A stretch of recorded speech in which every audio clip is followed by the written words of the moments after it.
Assalamualaikum warahmatullahi wabarakatuh.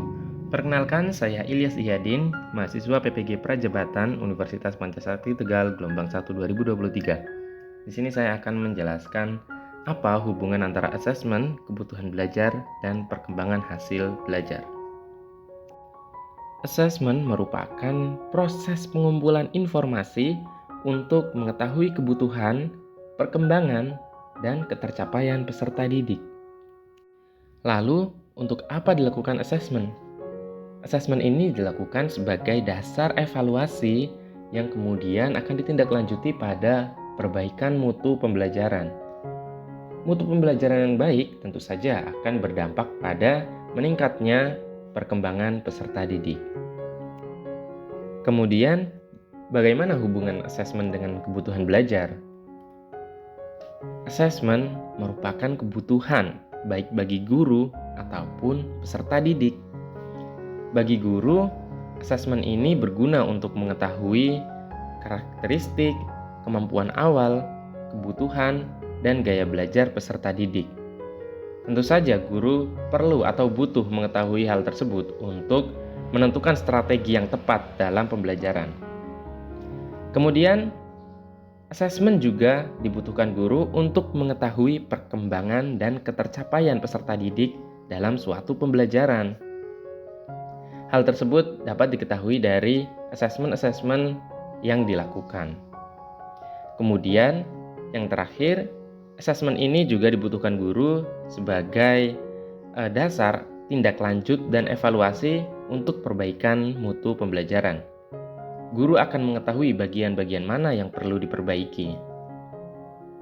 Tentu saja ini untuk pembelajaran yang berpihak pada peserta didik. Asesmen juga merupakan kebutuhan bagi peserta didik.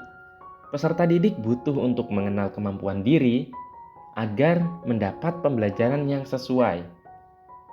Selain itu, asesmen juga berfungsi untuk mengetahui perkembangan diri peserta didik sehingga peserta didik mengetahui sampai sejauh mana dirinya berkembang. Kemudian, asesmen juga dibutuhkan untuk mengukur kemampuan peserta didik sehingga peserta didik dapat melakukan refleksi. Refleksi tersebut dibutuhkan peserta didik untuk mengetahui bagaimana ia berproses sehingga kedepannya peserta didik dapat memperbaiki proses belajarnya atau kegiatan belajarnya sehingga mendapatkan hasil yang lebih maksimal. Lalu, bagaimana hubungan asesmen dengan perkembangan hasil belajar peserta didik? Asesmen itu mencerminkan sejauh mana mereka telah mencapai tujuan pembelajaran yang telah ditetapkan. Hasil asesmen ini membantu guru dan peserta didik dalam memahami di mana peserta didik perlu meningkatkan pemahaman mereka dan di mana perubahan dalam pendekatan pembelajaran yang mungkin diperlukan. Untuk lebih jelasnya, kita dapat melihat ilustrasi pada video ini. Kita lihat, dari asesmen, guru dapat menyadari bahwa banyak murid yang nilainya rendah pada materi ini. Dan pada peserta didik sendiri, dia juga menyadari ternyata nilainya sedikit. Berarti ia harus memperbaiki proses belajarnya lagi.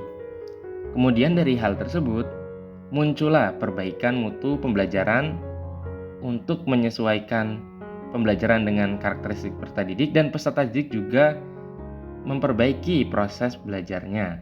Sehingga outputnya peserta didik memiliki perkembangan yang terus meningkat. Baik, terima kasih. Sekian yang bisa saya sampaikan terkait hubungan asesmen dengan kebutuhan belajar dan perkembangan hasil belajar peserta didik.